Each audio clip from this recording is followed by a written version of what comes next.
parcours de la une des journaux parvenus à notre rédaction ce jour, c'est avec la revue de presse UCAM News 24. Bienvenue Bintou Akoum.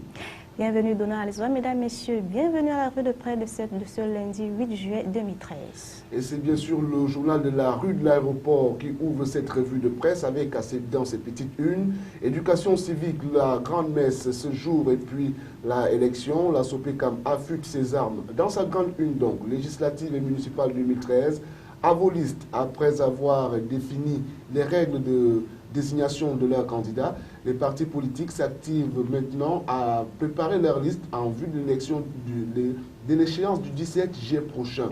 Lire les pages spéciales et de la circulaire du président national du RDPC en pages 4 et 7. Autre journal sur la table de la revue de presse aujourd'hui, c'est le quotidien Le Messager avec à la une municipale et législative. Investiture pétition dans le Rassemblement démocratique du peuple camerounais. Les militants de base grondent de colère après la lettre circulaire du président du parti et s'organisent pour que leur voix soit prise en compte sur le terrain pour contrer le choix des militants de la 25e heure. Les exigences du chef traditionnel du Voé s'est retrouvé dans les pages 3, 4 et 5, et puis le découpage électoral et la réaction de la classe politique. Restons dans le journal Le Messager pour parler de transfèrement à Yaoundé. Le pouvoir craint l'évasion des Etonde Kotor, Siam Siwe et compagnie. Alors que leur pouvoir sera examiné demain, leur mandat d'extraction n'est pas toujours signé. C'est en page 2 du journal Le Messager. Justement, Donald, toujours du quotidien Le Messager, cette fois-ci, c'est le transfert d'agents Express Union sanctionné. La Commission nationale de la concurrence condamne l'entreprise à verser 500 millions de francs CFA à Express Exchange. Et les détails, c'est à la page 9. L'on en vient à la suspension du Cameroun par la FIFA. Mila, Bel, Assou et Kotor répondent donc à la FIFA. Ils accusent la Fédération internationale de faire du chantage aux Camerounais. C'est en page 10 et 11 du journal Le Messager. Le quotidien Mutation aujourd'hui à la une, c'est législatives et municipales. Et Paul Biya investit 10 200 candidats. Le président national du Rassemblement démocratique du peuple camerounais a signé une circulaire dans ce sens vendredi dernier, c'est donc le 5 juillet. Et puis, comme lors des sénatoriales, il se positionne en sens suprême des listes du parti au pouvoir. Restons dans le journal Mutation pour parler des transports aériens. Kamek peine à remplir ses obligations. Le directeur commercial de cette compagnie l'a reconnu vendredi face à la presse. Vous retrouvez toutes ces informations en page 11 du journal Mutation. Oui, Mutation titre aussi sur conflit autour des droits de place. Et puis, la coordinatrice des marchés dénonce la mafia des agents municipaux. C'est à retrouver à la page 4. Restons dans le journal Mutation pour parler de cette actualité dans les universités. Université de Yaoundé 1, justement. Les soutenances gelées à la faculté des sciences. La situation dure depuis plus de 3 ans. Les détails, c'est en page 11. Toujours du quotidien Mutation, Ocam, Sianto et Sémé s'affrontent aux législatives. Les listes de 2 hommes d'affaires sont déjà en circulation. C'est à lire à la page 5 de Mutation. Et du sport dans le journal Mutation ce matin, football, les premiers effets de la suspension du Cameroun par la FIFA. 2 arbitres camerounais exclus de la Coupe du Monde Junior et un match annulé. C'est en page 14. Autre journal à présent, c'est la nouvelle avec le tribunal criminel spécial et l'opération épervier. Bientôt à la FECAFOOT, tous les éperviables de la FECAFOOT au scanner. C'est à retrouver dans les pages 5 à 10 de la nouvelle. Le journal La Nouvelle nous parle aussi de cette mise au point. Le SP de René Sadi épingle le journal L'Épervier. C'est donc contenu en page 12 du journal La Nouvelle. Oui, tout à fait. Et puis la suspension du Cameroun par la FIFA, c'est toujours à la une de la nouvelle. Donc voici comment Issa Hayatou n'a pas voté. C'est à la page 3. L'on en vient au journal L'Anecdote, Assemblée nationale, Laurent Esso, Essor Patricia Ndamjoya. C'est en page 5.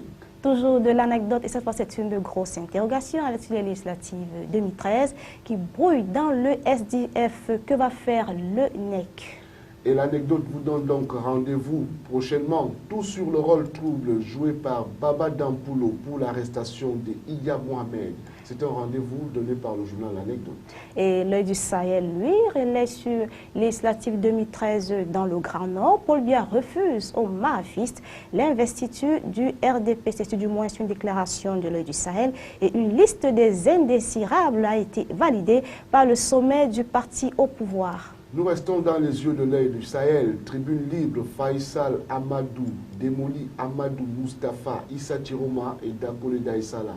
Les détails sont contenus en page 10. Toujours du l'œil du Sahel, et c'est une enquête cette fois-ci, comment l'État a abandonné le Mayoré au Dogari. C'est à retrouver dans les pages 6 et 7 de l'œil du Sahel.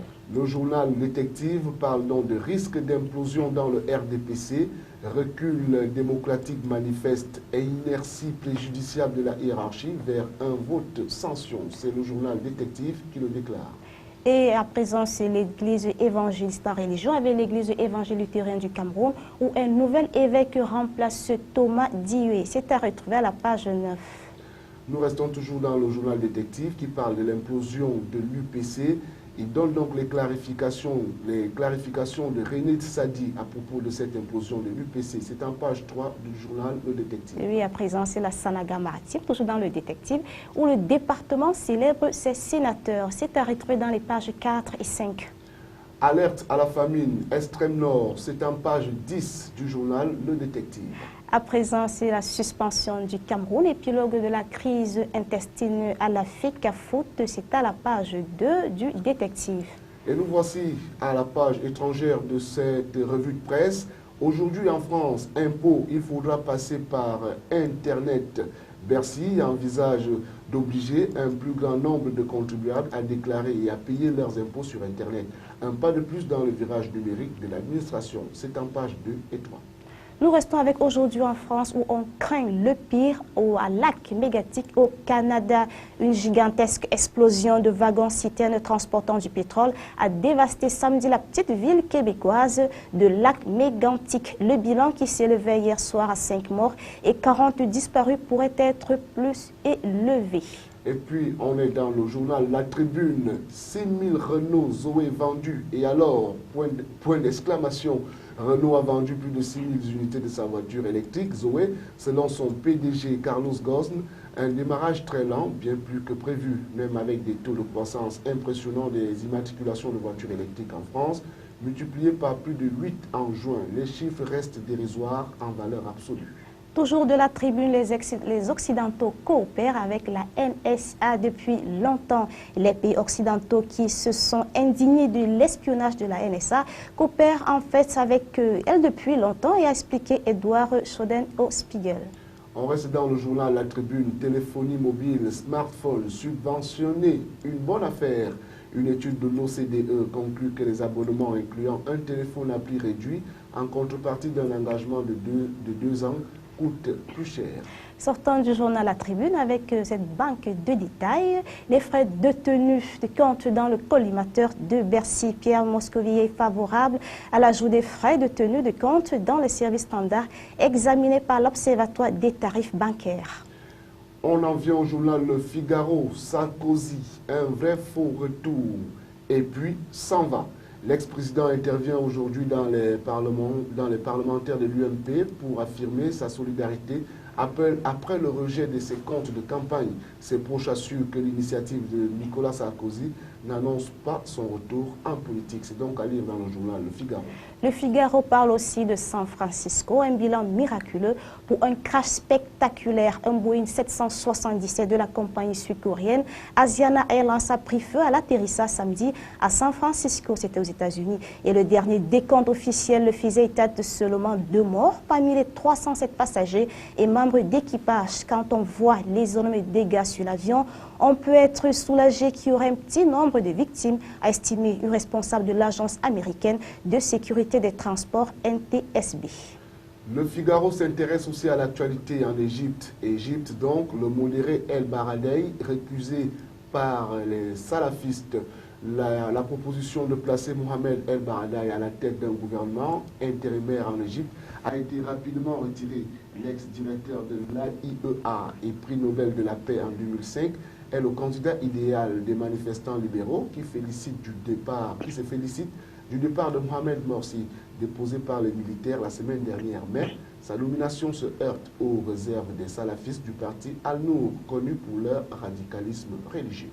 Le journal Le Monde lui titre aujourd'hui sur le retour de Nicolas Sarkozy, l'ex-président français qui électrise le jeu politique à droite. Nicolas Sarkozy donc sera lundi 8 juillet, donc aujourd'hui, à la réunion extraordinaire du bureau politique de l'UMP pour analyser la situation financière périlleuse du parti. Ses partisans se demandent si l'ancien président champion des militants a vraiment intérêt à revenir dès maintenant dans le jeu politique. Et puis, le politologue Pascal Perrineau juge inédit un retour qui s'effectue sur une posture clivante et sans que la défaite de 2012 ait été vraiment analysée. Marine Le Pen, elle, affirme n'avoir rien à craindre de l'ex-président. Alain Juppé n'exclut pas à se présenter à la primaire à droite pour 2017.